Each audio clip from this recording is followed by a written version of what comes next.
है कि why does a country need a constitution. आखिर किसी एक देश को कॉन्स्टिट्यूशन का क्या नीड आ जाता है। ठीक है, तो ये कवर होगा हमारे कम से कम 2 लेक्चर्स या 3 लेक्चर्स लगेंगे इसको कवर करने में, क्योंकि लाइन बाय लाइन एक्सप्लेनेशन में डिटेल एक्सप्लेनेशन हम लोग करने वाले हैं। तो सबसे पहले इस फिगर में देखो और इसके बारे में यहाँ पे पढ़ो। यहाँ बताया गया है कि 1934 में जो इंडियन नेशनल कांग्रेस था, इसने डिमांड किया था, ठीक है, हमको दीजिए एक कॉन्स्टिट्यूएंट असेंबली, ठीक है, जो एक कॉन्स्टिट्यूशन बनाने का काम करेगी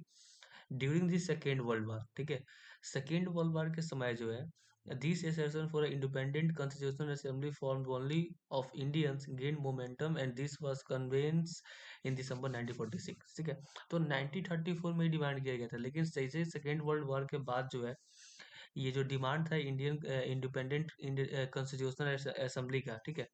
ये जो हमें मोमेंटम में कब आ जाता है, जैसा लगने लगता है कि अब हमें जो है अनुमति मिल जाती है दिसंबर के 1946 में। ठीक है, और यहाँ पे आप जो फोटो देख रहे हैं, ठीक है, ये कॉन्स्टिट्यूएंट असेंबली के कुछ मेंबर्स के जो है फिगर आपको फोटो में आपको दिख रहे होंगे। ठीक है, और बताया गया कि बिटवीन दिसंबर 1946 एंड नवंबर 1949, ठीक है, 1946 के दिसंबर और 1949 के नवंबर के बीच में इस टाइम के बीच में जो कॉन्स्टिट्यूएंट असेंबली थे, इन्होंने कॉन्स्टिट्यूशनल जो है कॉन्स्टिट्यूशन जो है लिखना चालू कर दिया था, बनाना चालू कर दिया था इंडिपेंडेंट इंडिया के लिए। ठीक है, free to save their destiny at last. अब और 150 साल लगभग जो है ब्रिटिश रूल के 150 साल के बाद जो है ये सारी कामें हो रही थी। The members of the constituent assembly approach this task with the great idealism that the freedom struggle had helped produce। You will read more about the work of the constituent assembly later in this chapter। तो इस assembly के बारे में हम लोग लेकर आगे chapter में पढ़ने वाले हैं कि क्या क्या चीज़ कैसे बनती है। हालांकि आप फिगर में देख सकते हो कि जो जवाहरलाल नेहरू है, ठीक है, जो प्राइम मिनिस्टर हमारे जो है जवाहरलाल नेहरू, ये जो है हमें यहाँ पे एड्रेस कर रहे हैं कॉन्स्टिट्यूएंट असेंबली में। ये यहाँ पे खड़े आपको दिखाई दे रहा है। चलो, अब डिटेल में हम लोग यहाँ से हमारा रियल में स्टार्ट होता है टॉपिक। तो यहाँ बताया गया है कि टुडे आज की बात करें तो ज़्यादातर जो कंट्रीज है इस पूरी दुनिया में उनके पास अपना एक कॉन्स्टिट्यूशन है, while other democratic countries are likely to have a constitution. हालांकि दूसरे भी कंट्रीज है, ठीक है, जो ऐसा कहती है कि उनके हमारे पास कॉन्स्टिट्यूशन है। ठीक है, it is not necessary that all the country that have a constitution are democratic. लेकिन ऐसा कहना जो है ये कहना सही नहीं है कि जो भी देश जिसके पास कॉन्स्टिट्यूशन है वो डेमोक्रेटिक होगा। ठीक है, कुछ ऐसे भी कंट्रीज है जिनके पास कॉन्स्टिट्यूशन तो है पर वो डेमोक्रेटिक हम उसको नहीं मानते हैं। ठीक है, the constitution serve several purposes. ठीक है, कॉन्स्टिट्यूशनल जो है काफी चीजों को जो है पर्पस करती है। ठीक है, जैसे कि फर्स्ट पहला चीज को बात करें कॉन्स्टिट्यूशन में, it lays out certain ideal that form the basic kind of country that we. तो ये देखो, ये जो हमारा टॉपिक यहाँ पे जो लिखा हुआ है कि जो हमारा इट यानी कि जो कॉन्स्टिट्यूशन है lays out certain idea that form the basic of the kind of a country that we as citizen aspire to live in. ठीक है, तो पहला जो कॉन्स्टिट्यूशन क्यों हमें चाहिए, जो पहला आंसर है हमारा, पहला पॉइंट जो होगा वो होगा क्योंकि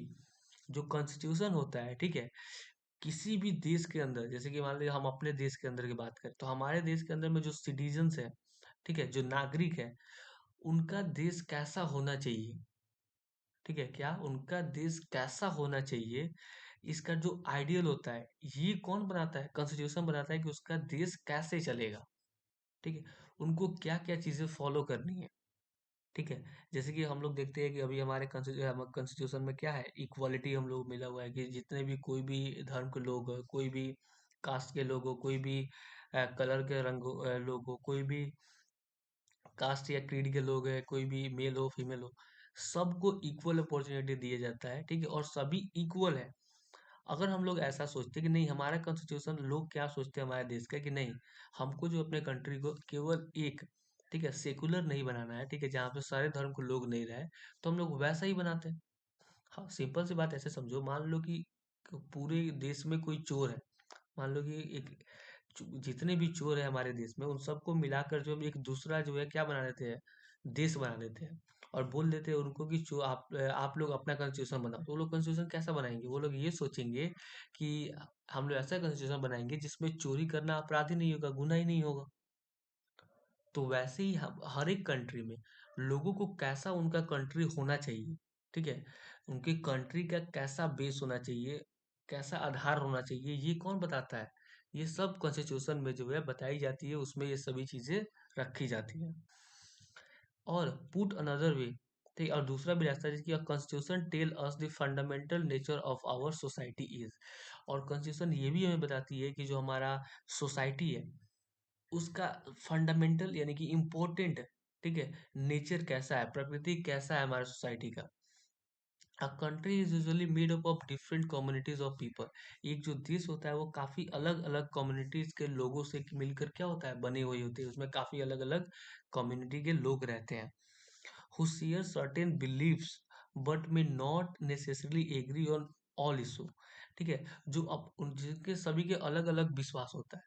ठीक है, अलग अलग लोगों का अलग अलग थिंकिंग होता है, ठीक है। ऐसा हम लोग नहीं कह सकते हैं, ठीक है, कि कि उन सभी लोगों का जो अलग अलग कम्युनिटी के लोग हैं एक देश के अंदर, वो सभी जो है हर बात पे क्या हो जाए, एग्री हो जाए, ऐसा तो हम लोग नहीं मान सकते। A constitution help serve as a set of rules. तो कॉन्स्टिट्यूशन क्या करता है, यहाँ पे मदद करता है, ठीक है, ये एक सीट ऑफ रूल्स बना देता है, ठीक है, और कुछ ऐसे सिद्धांत देता है, ठीक है, जिसको एक कंट्री के अंदर जितने भी लोग होते हैं वो सभी क्या कर लेते हैं, आसानी से क्या करते हैं, एक्सेप्ट कर लेते हैं, ठीक है, और मान लेते हैं upon as the basis of the way in which they want the country to be govern. ठीक है, तो कॉन्स्टिट्यूशन क्या करता है, हेल्प करता है, ठीक है, कुछ ऐसे सेट ऑफ रूल्स जो है बनाता है, ठीक है, और कुछ ऐसे सिद्धांतों को लाता है, ठीक है, जिसको क्या करते हैं, जितनी भी एक कंट्री के अंदर लोग हैं वो सभी एग्री कर जाते हैं उस पे, ठीक है,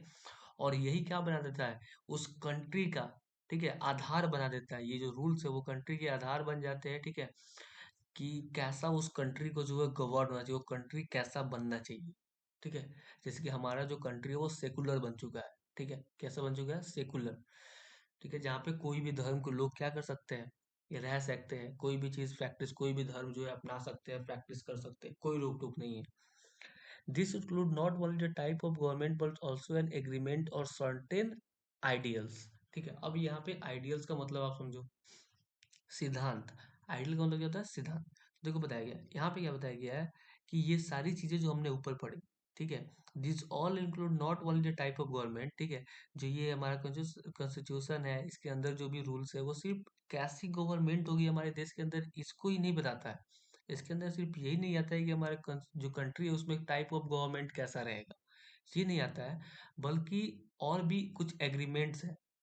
ठीक है, एग्रीमेंट्स यानी कि समझौता होता है, ठीक है, किस पे, आइडियल्स पे, ठीक है, आइडियल्स कुछ सिद्धांतों पे जिसको सभी लोग जो एक कंट्री के अंदर में मानते हैं, ठीक है, और उसको क्या करते हैं, समर्थन करते हैं।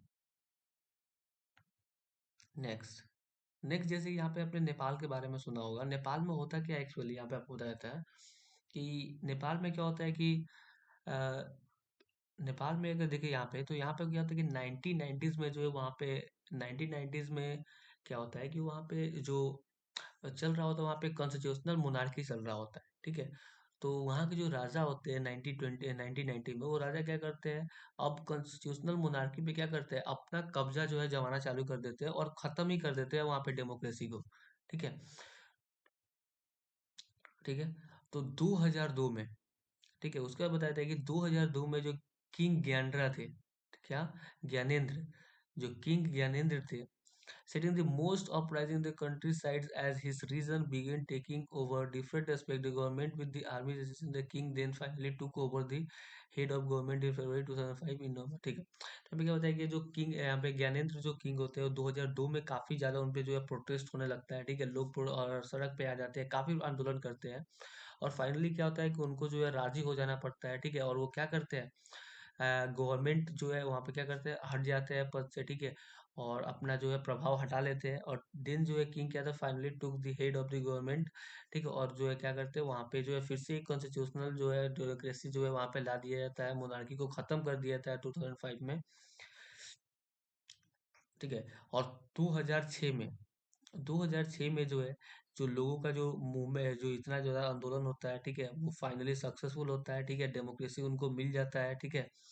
और नया कॉन्स्टिट्यूशन वो लोग जो है फिर से एक ड्राफ्ट करने लगते हैं, ठीक है, एक नया कॉन्स्टिट्यूशन बनाने का जो एक डिमांड करते हैं।